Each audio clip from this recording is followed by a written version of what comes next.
wekundu wa Msimbazi Simba mara baada ya kutolewa katika NMB Mapinduzi Cup na wamesharejea hapa nchini Tanzania. Lakini ukiacha hivyo, lawama zimekuwa nyingi kutoka kwa mashabiki wa Simba wakizitupia ama wakitupia lawama uongozi wa Simba, namna ambavyo timu na mwenendo performance wise jinsi ilivyo kwa sasa imeonekana kushuka kiasi kikubwa. Hii inakuja mara baada ya kuonekana sasa kuwa kibonde kutoka kwa Young Africans, kwa maana Young Africans wao wameshaifunga Simba mara 6 mfululizo. Sasa Azam FC anamfunga Simba mara 2 mfululizo. Amemfunga katika NMB Mapinduzi Cup, lakini pia Simba amefunga katika ligi kuu soka Tanzania bara, kwa maana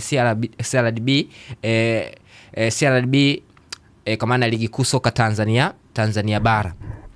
Sasa swali linakuja, watu wengi wameonekana kujaribu kucompare kufananisha uongozi ambao huko kwenye kikosi cha Dar es Salaam Young Africans na uongozi ambao huko kwenye kikosi cha Simba, na watu wakaenda mbali zaidi mara baada ya jana kuona Engineer El Said halikuwa Uganda kwenye kukamilisha dili la Alan Okello, lakini baada ya muda mchache katika mchezo wao wa nusu finali mbele ya Singida Black Stars, nusu finali ambayo ilionekana kuwa ngumu sana kwa Dar es Salaam Young Africans kutokana na ubora ambao uko nao Singida Black Stars. Pia ukamuona rais wa klabu ameweza kuwasili na akaenda akashuhudia mchezo ndani ya muda mfupi. Watu wanajaribu kuangalia namna ambavyo spirit ya viongozi ambao wamekuwa wakitumikia kikosi cha Young Africans ilivyo, na watu wanajaribu kucompare na namna ambavyo viongozi wanaongoza kikosi cha Simba jinsi ilivyo. Nimejaribu kufuatilia baadhi ya interview ambazo zimekuwa zikifanywa na baadhi ya mashabiki. Wengi mashabiki wanaoneshwa kutokuridhishwa na namna na mwenendo wa uongozi wa Simba jinsi ulivyo. Sasa turudi hapa tujaribu kuweka mjadala mfupi. Je, kwenye kikosi cha Simba changamoto ni uongozi? Changamoto ni wachezaji? Changamoto ni technical bench kwa maana eneo lao la ufundi? Tukianza kwenye eneo la ufundi, Simba hii imepoteza ligi kuu soka Tanzania bara mara 4 mfululizo. Wamefukuza walimu tofauti kwenye kikosi hiko cha Simba, lakini Simba still bado imeendelea kupitia changamoto hii ambayo mpaka sasa hivi inaendelea, namna ambavyo performance wise na kadhalika, namna ambavyo ilivyo. Unataka kuniambia kwamba hao makocha wote ambao wamefukuzwa kwenye kikosi cha Simba hawana uwezo? Tunarudi hapa naweza kusema kwamba huenda changamoto sio eneo la ufundi kwa maana eneo la walimu. Tunarudi kwenye eneo la wachezaji. Eneo la wachezaji mpaka sasa hivi Simba wamejaribu kusajili wachezaji wengi wenye ubora mkubwa, na wachezaji wengine wamewaachia ambao kimsingi wanaonekana kuwa umri wengine ulikuwa umeenda kina tangu enzi ya kina Elasto Nyoni wakaachwa katikati hapa, wakaja wakawaacha kina Chama na wengine wengi, wachezaji wengi wenye ubora mkubwa kina John Boko na wengine wengi. Tumeona wamesajili wachezaji wenye profile kubwa, mchezaji kama Kinele Mpanzu ambao tayari alishapata nafasi pa kwenda kufanya trial barani Ulaya. Lakini ukiacha hivyo, kuna nyota wengine wenye ubora mkubwa kina Jean Chazawa, kina Budo Mutare na wengine wengi ambao wamepita kwenye kikosi. Ukiacha hivyo, ukirudi kidogo hela za nyuma, tunazungumzia eneo la ulinzi, walikuwa na mtu kama Enoki Enonga Baka ambaye alikuwa the top defenders. Lakini ukaacha hivyo, kina Shamuka Laboya na kwa maana ya Shifondo Malone ambaye aliondoka msimu uliomalizika. Unaona sasa hivi amekuwa ni mlinzi wa kutegemewa kwenye kikosi cha timu ya taifa ya Cameroon na amezima kweli. Utagundua kwamba huenda napo issue ya wachezaji kwenye kikosi cha Simba isiwe changamoto kwa fakta hizo, kwa maana ukiangalia aina wachezaji ambao wapo, hawa ni wachezaji ambao wenye ubora mkubwa kabisa ukiwaangalia, na kila mmoja anatamani kuwa na. Leo hii unasikia Young Africans kila baada ya siku rumors inaendelea kusambaa kuhusiana na swala zima la Elie Mpanzu. Kwa sababu gani? Kwa sababu ni mchezaji ambaye ana huo ubora ambao kimsingi kila mtu anatamani kuwa na aina hiyo ya mchezaji. Kwa hiyo utarudi kwenye issue ya wachezaji, utagundua kama hakuna changamoto kubwa. Tunarudi sasa kwenye issue ya uongozi. namna ambavyo uongozi umekuwa ukiongoza kikosi cha Simba, utagundua kwamba huenda issue haikuwa eneo la ufundi, huenda issue kubwa haikuwa katika eneo la wachezaji. Issue kubwa inaonekana sasa hivi ni eneo la uongozi, na watu wengi wakasema ya kwamba kwa nini wanafukuza wachezaji, kwa nini wanafukuza walimu afu wao wanaendelea kung'ang'ania club. Hayo ni baadhi ya maoni ya baadhi ya mashabiki kujaribu kutanabaisha hivyo. Hii ni kutokana na namna ambavyo wamekuwa wakiumia, namna ambavyo wamekuwa wakipitia nyakati ngumu kwa aina ya club kama ya Simba.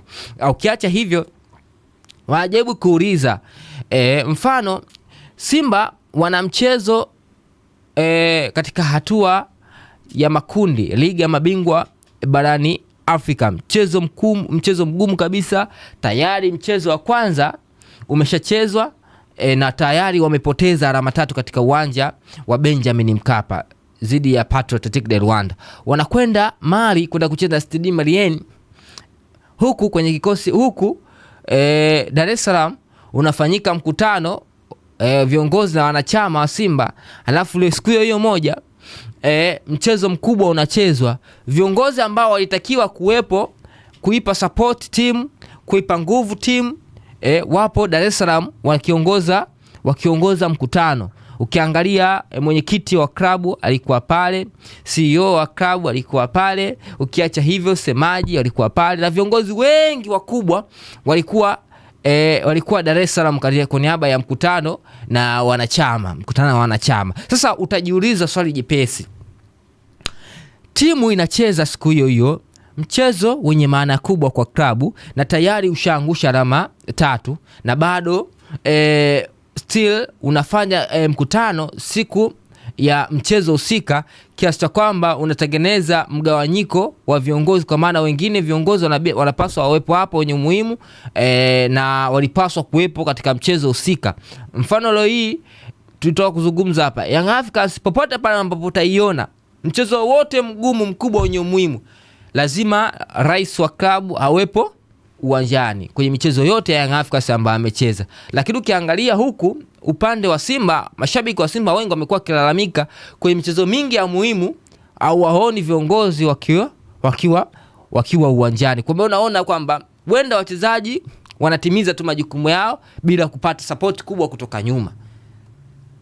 Haya ni baadhi ya mitazamo toka. Kwa hiyo mwisho wa siku tutagundua kwamba Simba wenda changamoto kwa viongozi. Sasa ili dirisha dogo la usajili, Young Africans mpaka hivi sasa wameshakamilisha usajili wa wachezaji 5 top player.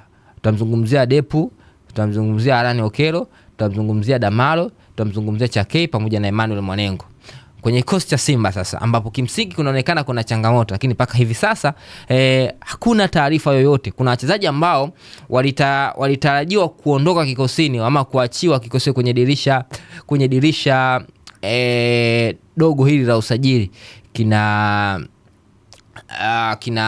Jean Chaza na wachezaji wengine ambao kimsingi wanaonekana kama sio sehemu ya kikosi ambacho kinaweza kikaisaidia Simba, walitarajiwa kuachiwa kwenye msimu wa this time around. Nazungumza tayari wachezaji wote wamesharejea kambini, na sasa hivi wamepata mapumziko mafupi kabla ya kurudia tena kambini kwa niaba ya michezo ya kimataifa. Kwa hiyo utagundua kwamba wenda tunapozungumzia kuhusu Simba, ufukuzashaji wa makocha, wachezaji, lakini changamoto isiyo katika hayo maeneo mawili. Paka hivi sasa kuna viashiria vyote vya kuonesha kwamba changamoto kubwa kwenye kikosi cha Simba haiko katika eneo lao la ufundi wala eneo la wachezaji. Eneo kubwa ambalo Simba wana changamoto ni eneo la uongozi, na tunaenda mbali zaidi. Watu wanatamani sasa kuona mabadiliko mapya kwenye kikosi hiko cha Simba. Watu wanatamani kuona sura mpya kwenye kikosi hiko cha Simba ili kuhakikisha labda kuna kitu cha tofauti ambacho kinaweza kubadilika. Niliwahi kumsikia moja wa shabiki na shabiki maarufu wa Simba, moja interview yake nadhani amefanya siku ya jana na moja kati ya media, alizungumza kwamba haya ambayo yanaendelea kwenye kikosi cha Simba, namna ambavyo Simba, viongozi wa Simba wanaendesha Simba, kama ingekuwa upande wa pili kwa maana Young Africans, wangekubali kuendeshwa namna hii? Kwa maana gani? Wanaamini ya kwamba Young Africans huenda kuna nguvu kubwa ambayo inatolewa na mashabiki na uongozi wamekuwa wakitekeleza, lakini huku upande wa pili mashabiki wanatumia nguvu kubwa lakini viongozi hawatekelezi. Mpaka kufikia hapa tunahitimisha hizi dondoo na uchambuzi yakinifu wa kimichezo. Kwa na Mifunga Meza Junior, kuanzia sasa mpaka wakati mwingine. Chao.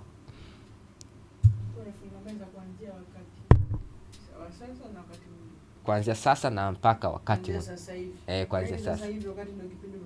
Kuanzia sasa yani ina maana ndio kumaliza sasa hivi, kwa maana kuanzia sasa. Kasako Media, tunaangazia maisha, tunaandika kesho.